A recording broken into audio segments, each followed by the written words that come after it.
Hi, I'm Vanessa Anderson. And I'm Stephanie Cooley. It's time to give ourselves a moment to be real, to express all of motherhood. Mothering is beautiful. It's wonderful. And you know what? It's fucked up too. Come hang out with us. We're the real motherfuckers. Hello, everyone. Welcome to the Real Motherfuckers. I am Vanessa.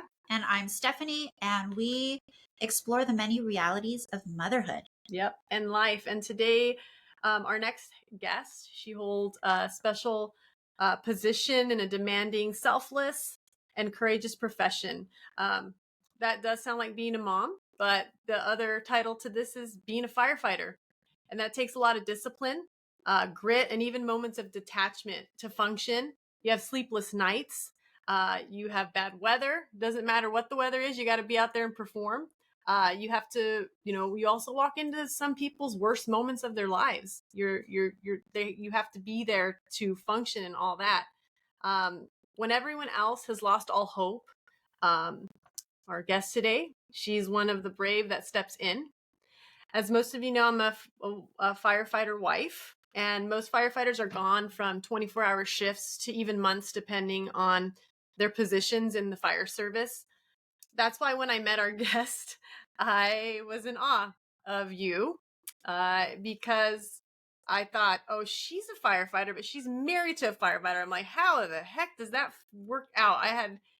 You were fascinating to me. And on top of, risking her life as a firefighter, she's a mother and a woman of many trades and talents. Yes. Yeah. Okay. Before we hear Kelley's story, I wanted to take a little break to show you a book. I don't know, Kelley, if you've read these books, the Richard Scarry books, where the little pigs act as humans operating in the real world. You guys probably look for that little fucker Goldberg or Goldbug. He's always in places. I can't believe it. I grew up with that book and I look for it all the time with my kids. I can't believe you have that. That is so cool. I know. And it's such a well-read book for anybody who's watching. It's just like the bindings coming off. We've read this a million times. And then when I knew we were talking to you, I thought about this one chapter, Firemen to the Rescue. And, I'm a mother of a daughter, and I remember every time I would read that and the other professions that are gender specific. Keep in mind, this book was written originally in like the 1960s. So, it's a time capsule to how society was. And I remember like every time I read it, I just make a conscious effort to change saying fireman or fireman to firefighter. Just because knowing that women have these jobs, they're not many, but there are a few that pave the way. And I've read that about less than 5% of career firefighters in the United States are women.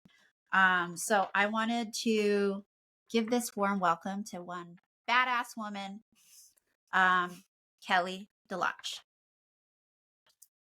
So can you tell us what inspired you to become a firefighter? Well, I don't know. Maybe it was Goldbug and the fire in the 1960s growing up. I always wondered where it came from. Now I know. But in all seriousness, like and as a teenager, I started lifeguarding. So I always was drawn to first aid and the first responders. So I started there and I went to college for a couple years and figured out this isn't for me. I'm just not cut out for the books right now. I need to be outside. I had a twin sister that started to be into paramedicine. I went on a ride along and I'm like, this is where I need to be. EMT. This is right up, right up my alley. So I went on a ride along and then started down the road of EMT and then became a paramedic. And I always was drawn, to, like I said, the first aid. I played sports in high school. So I was always involved with like a, part of a team, always involved in some kind of collaborative, work and achieving some kind of goal in the end. I was always physically active, so I liked, the competitiveness. I liked working out. I liked being outside. Those are some of the things that I knew. So, generally it was just some of those key components that I knew I was, drawn to that. And then one of the biggest one was that of service. I love to help people. Mhm. So as I became a paramedic and started working, I worked for San Diego City early on for a couple years as a single role paramedic, and worked alongside firefighters. And we would actually go to structure fires, and we would give them aid on calls like rehab. So they would go in and fight fires, and we come out and take their blood pressure, make sure that they were doing okay. And then I saw women doing it, and I was like, wow, like I could do this, like this would be the next step. I mean, I love being a paramedic and I loved what I was doing and serving, but I was like, wow, the next step up, this is right up my alley. Like, and seeing the women do it, we talked about some of the generations that paved the way, and starting before us, in a male dominated career. So I've had a couple of mentors that offered, any help that I needed. And then just seeing them that they could do it, you're like, well, I could do it. That's cool. And coming from my background with sports, it was like you see these firefighters working together. It's just like a team. You're working together, going in these fires and putting things out, with a common goal in mind, and the camaraderie. I was like, this just looks amazing. And then the career advancement, the longevity, the what I want to say, the foundations, and there's a pension there. There's, the support that you get, from the family within. And I saw the fire family there that I just wanted you know, so badly to be a part of. And that's, I think, what's inspired me, is just seeing others doing it before me. And then, knowing the type of personality I was, that I felt like that I could do it too. So When you saw those with female firefighters, I think that was one of the things that I was thinking about, is like, if you were able to see um a role model, and are they mentors to you still now? And are you a mentor to anybody too? I feel like, in order for more women to step up into these male dominated roles, they kind of have to see that it can be accomplished. I know that we talk about it broadly in society, like women can do anything, but it's also hard when you don't actually see it in front of you. And that's why we wanted to have you on. right now, I have become a part of a girls empowerment camp. San Diego City sponsors an event now, which is starting to catch fire. Other departments are putting it on, and it's amazing. If I had that opportunity growing up, I think that the idea would have stuck in my mind earlier, maybe in high school, not so much when I became a paramedic after college. So we take, females from the teenage years. They come in, they learn how to start chainsaws. They go through all the events that you would do to become a firefighter, and we build confidence. Like, hey, you can do this. And it's such a neat experience to see them come in. They're so timid and shy and quiet. We put them in little squadrons, and they have their captain, and then by the end of the weekend, they're just thriving. And we have repeat girls that come through there, and then hopefully that we breed future firefighters from that. Like, if I had that growing up, I think that I would have, it would have struck the bug so much earlier. So I think that the fact that there's events like that coming for girls, that are reaching at a younger age, is just amazing. And, like I said, I wish I had that growing up. It would have just started me earlier. No, totally. And I do know that even Ryan's department now at OCFA, they're doing it. And they have like a cadet program. I know they even have it here in North County. I think it's amazing. And I also love that women can prep mentally and physically for what it requires to do this, because it's very strenuous. We would like to thank our sponsor, Avo Aesthetics Med Spa. Vanessa has been a patient for a while, and have you seen her face? This 40-year-old doesn't look a day over 35. When you walk into their spa, it's beautiful, relaxing, and inviting. Make sure to check out the owner, Melissa Starica's cool vintage furniture while you're there. She has the medical knowledge, but what makes this spot so unique is that she's dealt with skin issues herself. Melissa listens to your concerns, and it's why she has longtime clients who keep coming back to her to boost their self-esteem. Find out more at avomedspa.com. Because you can achieve that with practice, and if you have the grit and you have the will, you can do that. I mean, there's some things that are heavy to carry. I remember I had the first female firefighter I ever met was in Tucson, and I told her, "Can you simulate something for me?" And she did it with me, because I'm like, this girl's badass. I want to see what, just to see what it felt like. And they had that 150 or whatever pound dummy, and they had me like grab it. This is before I started lifting weights, and I'm like, I can't even move this thing an inch. And she's this tiny little, Hispanic cute woman. She kicked ass. She just grabbed that sucker like nothing. And it's, honestly, out of the most of the careers that I've seen, and I've been in the fire family, not as a firefighter, but as a fire wife, I've always connected to the firefighter women, and I've always looked up to you guys. But what I like is it's one of the positions where when you make it through the academy and you've done everything that the males have done, I truly saw that that's when you're accepted as an equal, right? You're like, I can do what you can do, and you can do what I can do. And there's an actual measurement to that. There's other areas of acceptance, absolutely, because the firehouse, let's just say it's a firehouse family / frat house.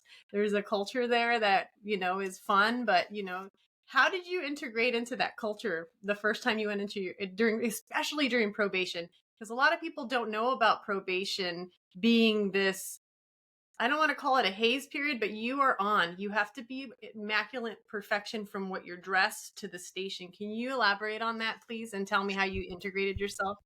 Yeah, I learned a little bit through my EMT and paramedicine, working along at the fire stations and talking to the other females or my mentors. What do you expect? Or some of the other probies, like, what is probie life? You got to know, because like your first one's up, your first one's to make the coffee. You got to make sure the flags are raised. I remember laying out the newspapers when we had newspapers, like by categories, nice and neat on the table. And there's a lot of expectations, and and as me being even female coming in there, I wanted to represent. I wanted to, like you said, I proved myself in the academy. I got that badge, but I still needed to prove myself and hustle there. You're in an interview, and to the guys on the floor, to your fellow firefighters, they want to make sure that you're able to pull them out of a fire. Or you're able to, how hard of a worker are you?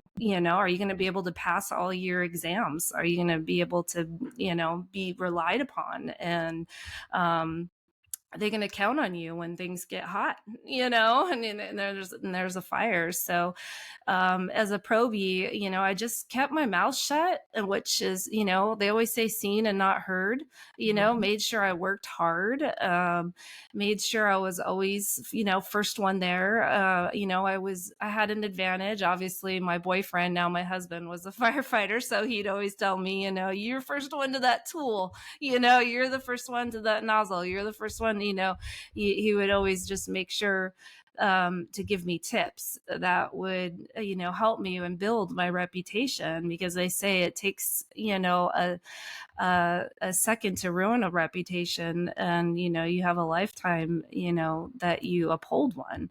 And so I just really made sure to hustle my first year. There was things that, being in a male dominated field, that I, I had a station, and I'm the only girl in my department. And there was one female there a short period of time, but I'm still the only female there. And in the first year, we had open dorms. We didn't have any private rooms. We didn't even have any curtains. So I'd like walk in the morning and see people changing. I'm like, oh my God, like I just like go to the bathroom. I'm like, really, really? And I'm trying to get in there and get dressed and be Johnny on the spot. Like I had to get, be Yeah. first one out there, Yeah. getting my gear on. And like, and now I'm waiting for these guys to get changed. And I'm just like, you know. So I kept my mouth shut for a year. I figured it out, made it happen. But you know what I did when I first got off probation? I said, "Hey, chief, can we get some curtains or something Yeah. on there?" And he's like, "Yep." And guess who was in charge of getting all the curtains in the station? You. Me. You know what? This brings up a funny memory when Ryan was in probation, and he had the same situation with the female I just had the example of. He goes, "Man, Vanessa," and I'm like, "What?" He goes, "Sometimes you'll wake up and everyone's like getting their clothes on." He goes, "There was this old firefighter and he had holes in his boxers." He's like, "I saw his balls and everything." He's like, "I don't want to see that first thing in the morning." Well, So I'm just thinking of you. yeah, it was funny. Actually, some of the guys were like, "Thank you, thank you." It wasn't even just like male to female, but it was like male to male, and it was like they were super grateful for it. So it was kind of funny. It was just no one said anything about You're it. like, "Bro, you need to take care of that business." Yeah. Not happening. That's awesome. No, yeah, a lot of people don't know about the firefighter probation being as vigorous. Like, even though you pass the academy, they can fire you or keep you, and you're the first one up and you're the last one to sleep, and you have to Mhm. clean everything, and you cannot relax. So I respect everyone that's gone through this process. Do you had this, you obviously passed probation, you're in California, one of the busiest states, really. We are a big fire state, and it's a state where you can actually make a decent living being a firefighter. I mean, it's pretty amazing. What happened after probation? You got a station, you got into the groove of things, you got married. I mean, can you tell us about that step? What? Yeah. Sorry, dogs. Life. This is life. Life. This is real life, baby. We're What's good. that? We're The good. But dogs. this is how we roll. I know. So yeah, I got married, got off probation, and then obviously became a mom. Had proceeded to have 3 boys. Can I yell at the dog real quick? Yeah. Percy, Percy. There we go. Yeah. Get my mom voice. Yeah, There you go. it works with the dogs. It doesn't work with the kids. It's true. They actually talk more to you. The They're dog listens better than the let's see how they kids. talk to you right now. But yeah, so just to give a little background. So yeah, I passed probation. I was a fire medic for gotta be 15 years, and worked all the different engines and stations. We only have 3 stations at Poway, but we have fire engines, we have brush rigs, we have a truck company. So we're small, and we have a lot of urban wildland interface. I've been on some major wildland fires. The Cedar Fire #1 I was on that in probation. The Witch Creek Fire. I've been on multiple strike teams, so a lot of wildland experience. I've been on 21 years, and been an engineer for the last, I think it's 6 years. My numbers could be off. Good for you, man. Sit in that seat, girl, and drive. I love it. Yeah, I'm driving now, That's so awesome. it's definitely different. It's so I'm not practicing the paramedicine as much, even though I'm still certified. We all are paramedics at Poway, and so yeah, just right now, and during that time, just experiencing motherhood, which was fine enough. That was keeping me busy enough, and stressful enough, that I didn't promote right away, just because I was so busy taking care of them and managing, my life at home, and balancing work and How and did home you do life. that? Yeah, I was going to ask because you're married to a firefighter. Mm-hmm. You have 3 kids. Do you have help, or do you kind of switch shifts, make sure that like one covers Right. children?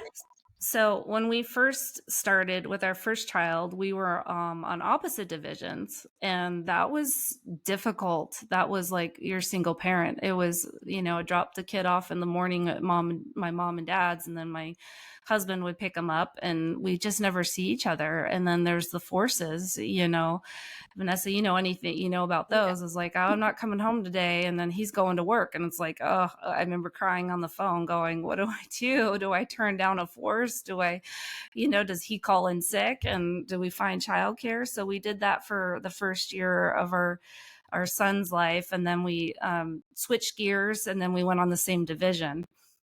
And then, as long as there brought concerns with scheduling being on opposite divisions, now being on the same division is a financial struggle.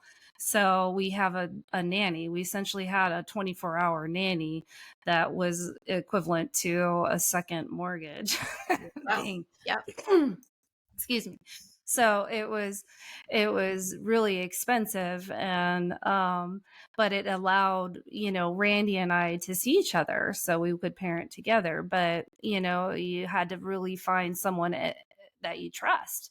So Right. it went from family members to we used everyone from family members to, we went through care.com. We had to use that, and that was stressful. My second one, my third one, I had to go and leave like a 3-month-old with someone I didn't know for the first time, and going through care.com. And I was just like, I want to quit. When I'm done, I'm And done. finding a good babysitter or nanny is almost a full-time job. Just making sure you go through and interview everybody. It takes a lot of time and effort to do that. I'm sure you It probably does. you didn't have enough time to scour through all the nannies out there. Yeah, and to explain that schedule to someone. So, me and Randy were on the same shift, and then I don't know if you remember, they had the Malibu fires, and Mhm. we have an OES rig. It's a state engine out of our rigs, and me and Randy got picked, and we were on the same strike team. Strike No. teams, if for the listeners, are a combination of 5 rigs, different fire departments that get pulled out to big wildland fires, and you can be gone for 2 weeks at a time. Wow. So not alone do you have struggles with your schedules of regular 24-hour shifts. Now you have the ability, chance to be out for 2 weeks at a time. Randy and I are on the same strike team. He's ecstatic. He's like, woohoo, I get to see my wife for 2 weeks. And I'm like, oh my gosh, what are we going to do with childcare? I've got to force my nanny. Like, sorry, we're not coming home. Yeah. And how do you got to describe this to someone you're hiring, going, I need you to be available in case I get punched out for a strike team and I'm not coming home, or Randy may not be coming home. You could be potentially working 2 weeks straight. Yeah. I hope you don't have any other commitments. Oh my God. So See, this is why you were fascinating. Because we were like, How did they do it? I was like, how do they do it? I remember Yeah. before I even had kids with Ryan, I was like, how do they do it, Ryan? I was like, how do they do life? And you, Randy is amazing. That's how I met Kelley, and we have like a fire family from San Diego because Ryan used to work with Randy, and he spoke so highly of you. And then I finally got to meet you. But so you guys are at these fires for 2 weeks. I mean, that is, how unique your situation is, that you get to be doing this job with your husband, but still, like, that whole, not saying that men don't have a feeling for their children or longing, but us as mothers, we are there, like, we made them, they're our caregivers, they're our heart. So he's like, yay, and you're like, shit, Yeah. the kid. There's like, you are still split between these two worlds that you have to do your best at. You have to be your best at making sure they're okay, and yourself. And you're in a job where you really have to prove that you are present where you're working. So how did you manage that, like, in that moment when you had to go, but you were with Randy and your kids are with someone else? How did you make yourself present to do your job and not be so, worried about home? I have the ability to to do that. It one is I have a strong support system, so I have backup too. So I have a good family, and I was like, one, I call my nanny. I'm like, well, it is what it is. Like, you're forced, you can't leave the kids. Sorry. I stress a little bit, and I'm on the phone a lot. And luckily, there is on strike teams, you have down time, even though I'm driving though. So I had only, short periods of time to like connect and stuff. But then I always have my sister to help out my nanny. So I always try to have things in place like backups and upon backups. So, to give her a break. So that worked out. There's been, times I always joke is sometimes I'm more stressed out in little things that happen in my life than I am when the chaos and the someone else's emergency. I can better handle someone else's emergency than my own emergencies at home, but when I'm at work, I kind of separate it and do the best I can, because then you just got to let go and let God. You're just like, I'm here. There's nothing else I can do about it. Right. There's like, I can't physically be home. There's just, you do the best you can. And then hope you have the systems in place, and you'll and at worst case scenario, I could pull off the strike team. I could, I always know I could go to the chief and go, this isn't happening, both of us are on. I know I can pull that card and they'll make it work. But luckily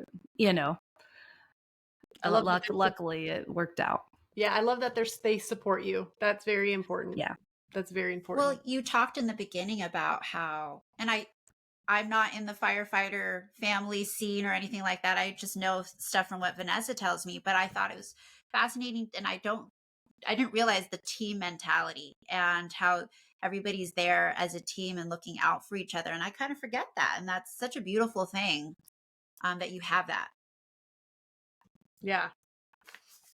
It's an important one.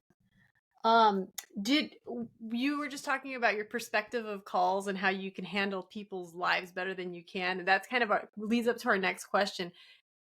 I know that I can speak for Ryan's behalf.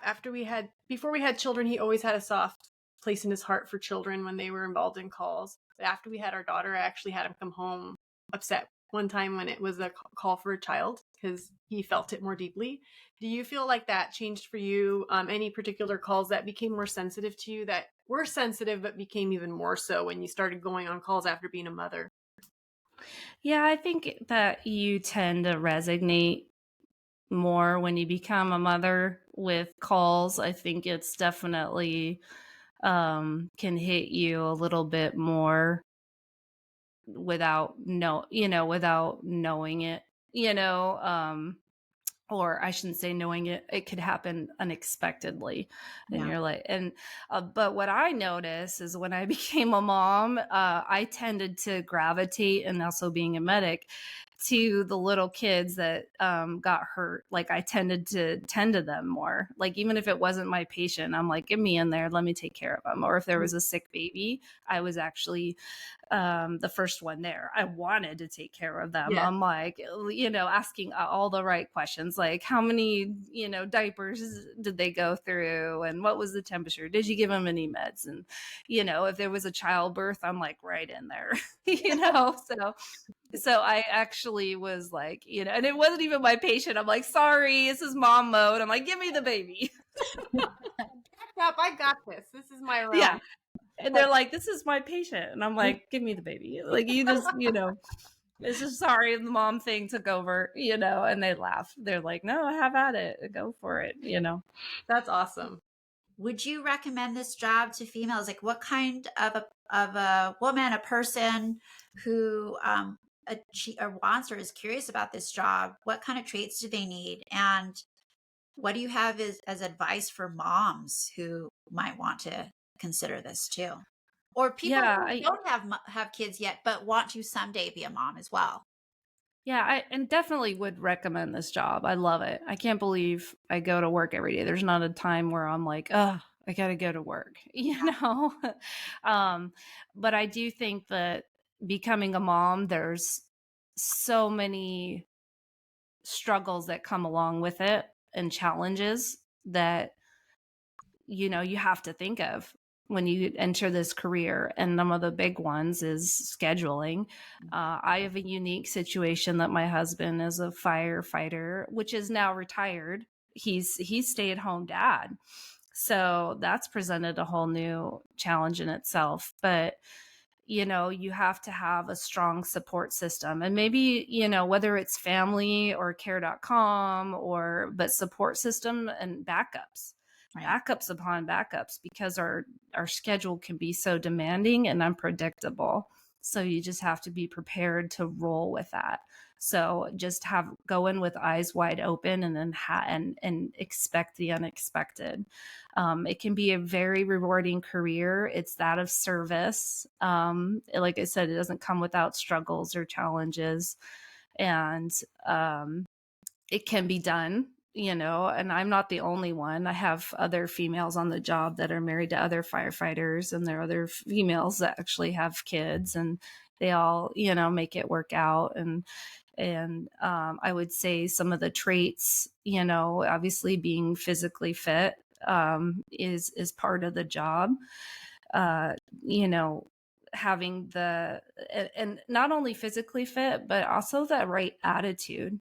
Mm. Attitude is everything. You can even be the most physically fit person, even male, come in, and you don't have the right attitude, and you're not going to succeed.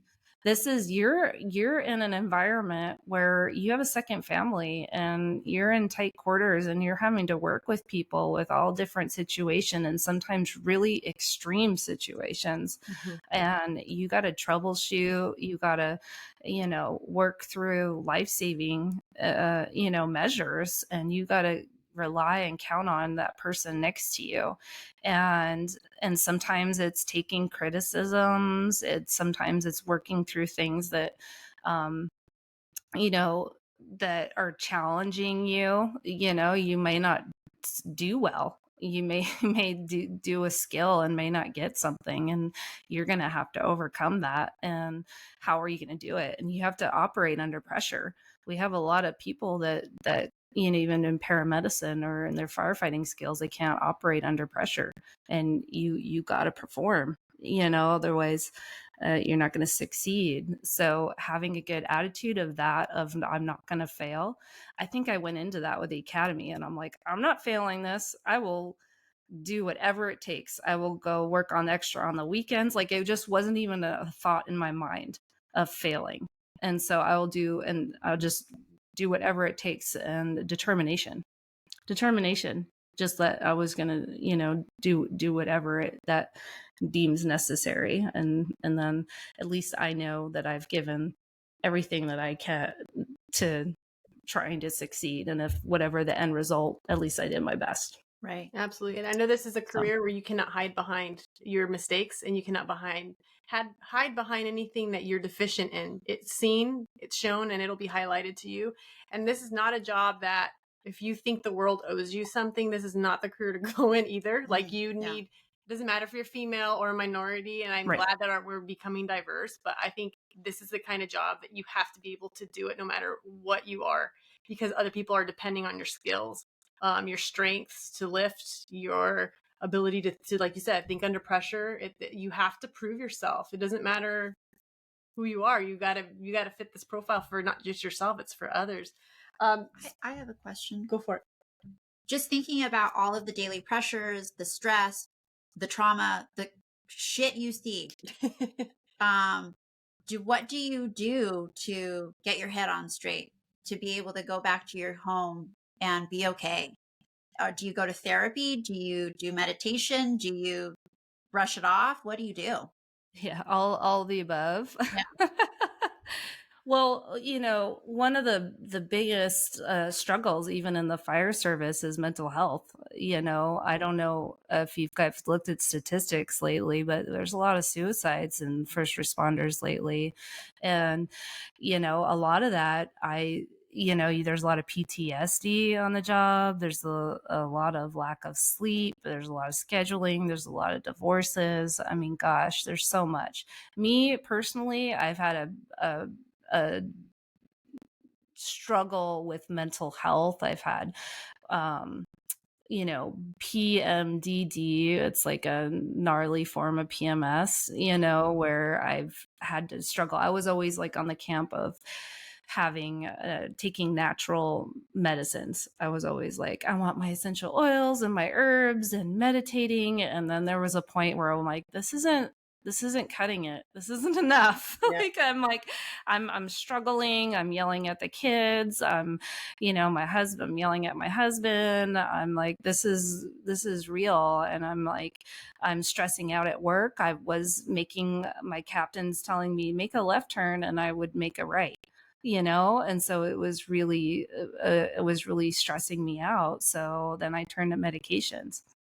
And so I help, and that was hard because I was like super nervous about it. I was like, but I was at the point in tears where I'm like, I need to do something to help. I'm at my breaking point. Like, things aren't going well. So I turned to medication, which is a marathon in itself, because that's a whole bag of side effects and what can help. But I'm finally just gave in, and then I did therapy for a year, and just kind of really forced myself to take care of myself, tried to do worked out, try to keep up and being physically fit, try to eat right, and it helps. It's all the above. Try to get good rest and get a good night's rest and sleep, because when I and let your spouse know, good communication. We've done couples therapy as well as individual therapy. I can tell, like, even when he'd come home or I come home and be like, I've been up all night. That's all I gotta say, so maybe I need a nap. Or maybe if I'm a little grouchy or he's a little grouchy, that, I might let it slide and go, okay, I know, because you've been up all night. It takes a long time to recover from our shifts. So I would say all the above that I've done to try to support and just be open about it and take the time you need. I even took leave from work. and at a time when my life felt like my life was falling apart, and I was making those wrong decisions. Like, my captain told me to go left and I was going right. I'm like, this isn't good.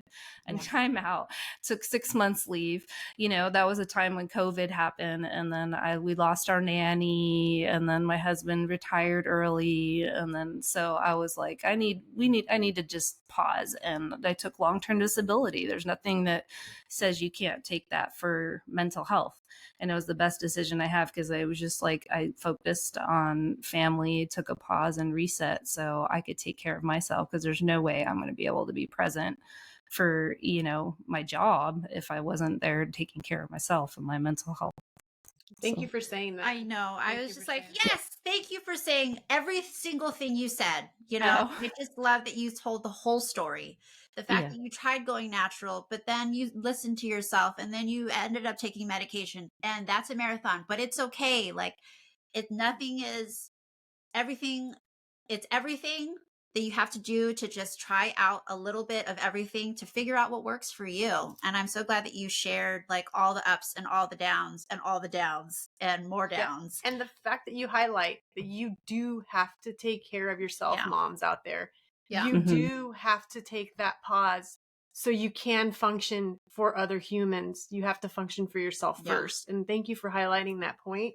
And I know how hard it is for moms to just not have a physically demanding job and get back into shape. Yeah. How did you do that? Because I know yours is like the next level. Like, what did you do?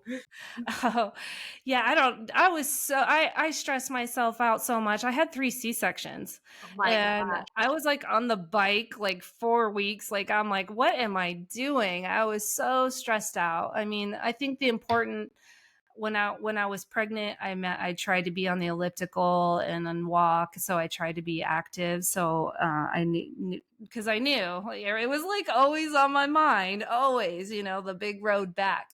And so I would just put way more pressure on myself. I wish that I didn't have that demanding of a job, that I could have enjoyed my my early time with my babies. I wish I could have stayed home a lot longer and not as stressed, but that's just life, and maybe if I looking back, I think I could have it's just the nature in me. I would rather die than go light duty.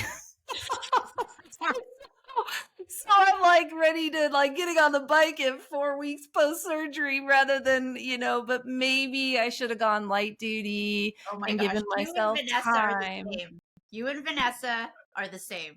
I'm like, I'm Yeah. gonna be here and take a nap. Vanessa's like, no, let's go. Yeah. No, and it's crazy because it's so funny because light duty is like something firefighters hate. They're like, hell Yeah. no, they don't want to do light duty. So No. it's just like I know that because I'm in it. So for those of you who don't know, like light duty is like an administrative position that firefighters go to if they've just had a recent surgery and not be on disability. Oh, see, same again. I would do light duty. So Yeah. and I'd It's be a really desk duty. fine. It's desk duty. And Yeah. it's so you're sitting at a desk and you're doing all administrative work. And I'm just like, no way, I want to go right back to the floor. So but in hindsight, maybe I should have went light duty for a while and enjoyed the time with the baby and taken an extra few months to get back. But nope, I just put that stress on myself. And then I'm back to work and putting that BA on me for the first time and getting up in the rig. I'm like, oh my gosh. But I'm lucky that my department didn't have any physical agilities to test you to get back on the job, which I don't know if that's a good thing or a bad thing, right? Because it's bad because maybe I wasn't quite ready, and I'm just gotten surgery. And then, but the good thing is I was able to get on and, get back to on the floor quicker. But some departments you have to test. You have to physically, perform and do an agility before they'll even let you back on the floor. So yeah. Well, that was always my thing too. When I met you and I knew you were gonna have kids, and I'm like, how is she?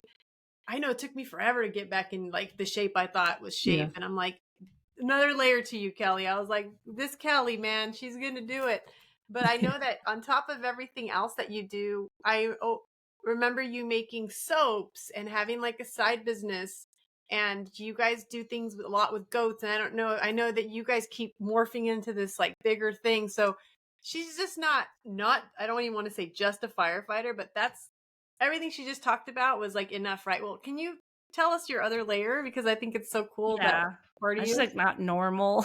I think it is. Yeah, it's we have a little farm and we have a mini cow, we have goats, I make goat milk soap and I think this all goes along with the taking care of yourself and the mental health of having like a hobby. So part of that is I love soap making. So I'll turn on, like when the kids are at school, I'll turn on the Grateful Dead or the Dead and Company and I'll put my soap stuff out and I will create, and it puts me in my happy place. And like even if I don't sell all my soap, I just pretend like I have this like huge thriving business of just this goat milk soap and candles and flowers. I'm into growing flowers right now, and it's fun to keep my mind busy. I always have to be stimulated. That could be a good thing or a bad thing. Medicine helps with that too. So it helps me not get too stimulated because I tend to drive my husband nuts. So he's like with all my projects, but he's right along there with me. He helps me. But yeah, we tend to have many hands, in the pot of projects and I wish I could say my kids were part of that. They kind of come out every once in a while. They're into video games. They could care less about any of the farming stuff and any of the natural gardening. I'm like, I wish I could say, I'm like, oh, I'm raising my boys in this natural environment. They could care less. They just love they're techies. I need to have them YouTube it, and be my tech support. That's how I can get them involved. Well, So we'll hire them too, please, because we're like geriatrics when it comes to this stuff. Yeah. No, but I actually, our mutual friend Aaron Ferragamo and Tony, they're our mutual friends, and after I gave birth, your soaps were in some of my postpartum kits that they would gift me, and her stuff is great. Just saying. Yeah. We'll promote. I would love to promote that on the Yes. description. And yeah, I have one question that we didn't ask you beforehand, and it's, after you had kids, did you ever have a call where it was like, it felt like a close call for you, like it life threatening maybe? I know even being on the freeway with the rig is like, it's dangerous. Has there been anything that has come up where you're like, oh my God, I might not Yeah. make it home?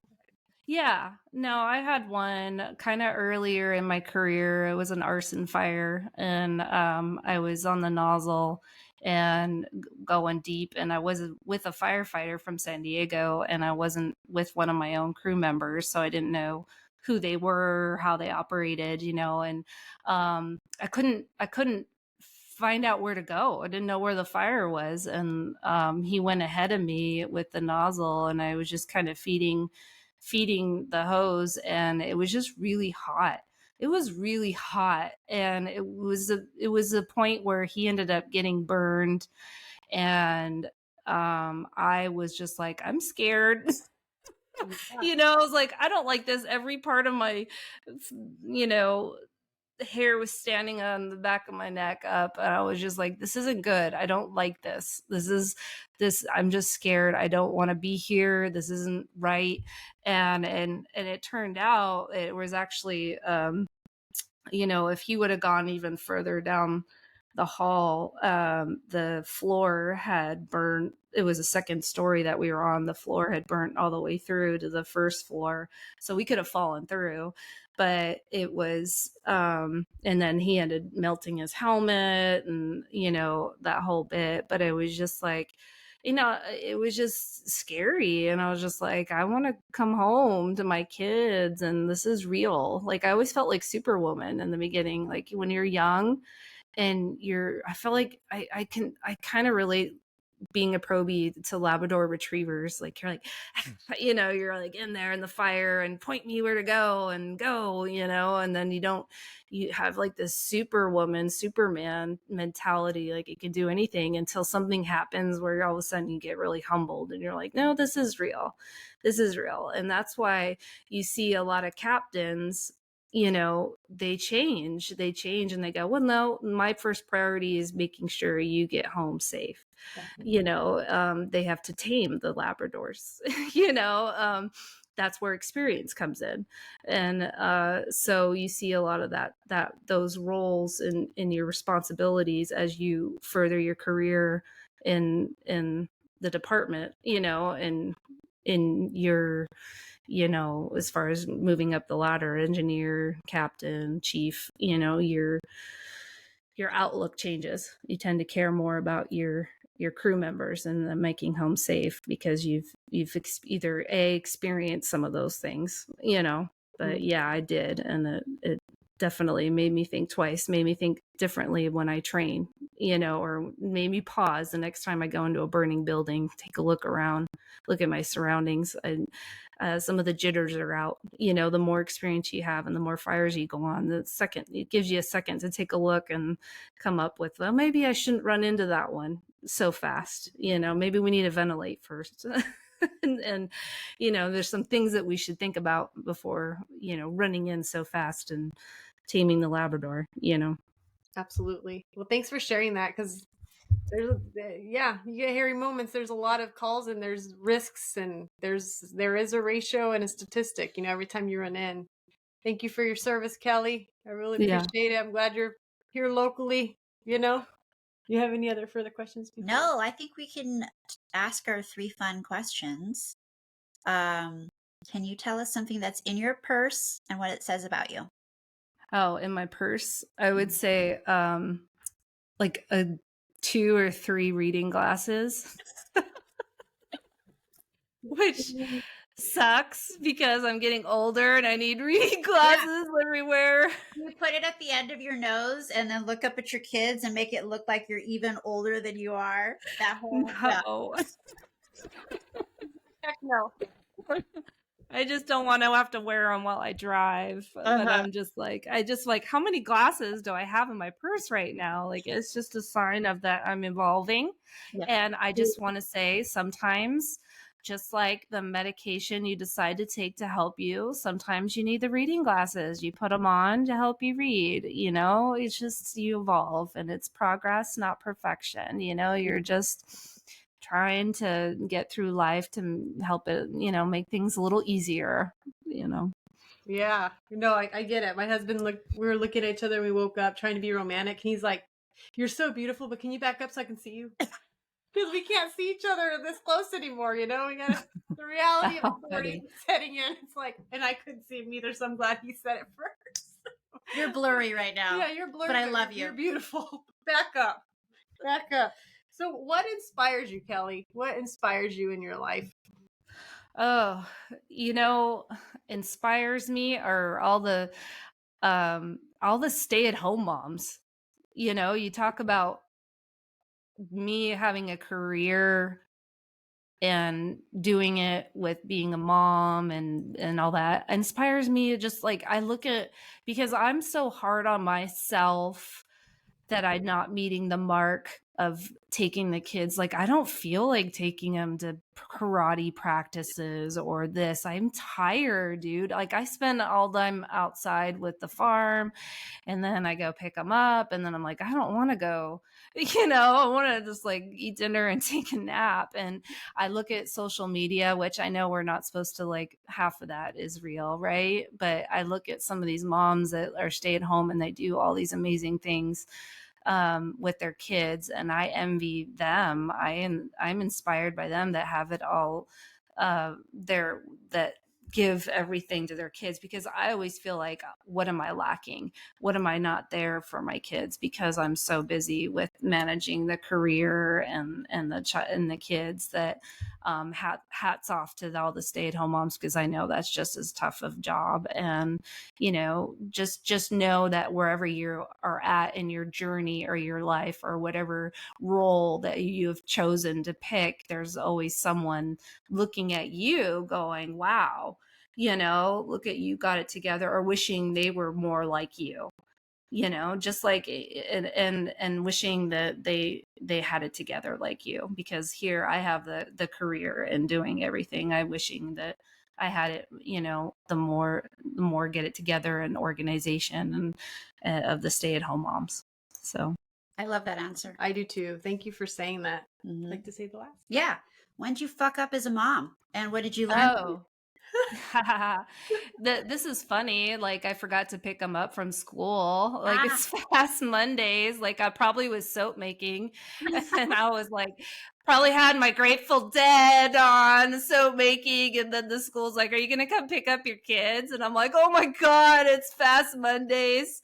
And then I go pick them up, and they're in the office, and I'm like, "No, it's just every Monday. It's the same schedule." So, yeah, that was awesome. You know, we all have those That's times. so relatable. I've had that. I think you were there. I was there when Vanessa didn't got the pick up my phone own call. The school called Vanessa and they're like, "Are you okay?" She's like, "Yeah, what? What's up?" You didn't pick up your kid. And I'm like, oh Yeah. yeah, I forgot about that part of the day. Like it's any other day. Like, what? Yeah. Whoops. Are they sick? Are they Yeah, what? You know? exactly, exactly. I've been inspired by quotes or inspirational poems lately with our guests, and I did find one that I saw fitting for you today. And this is a poem or a inspirational quote from Cheryl Hale, and it says, "Brave women are not born from comfort zones; they are made in the fire." And when I read that, I thought, that's you, babe. Thank you for being here today and sharing who you are to many women that know that they can be heroes too. And you're a hero to me. Thank you. Oh, I love that. Thank you. Thank you so much. Thank you.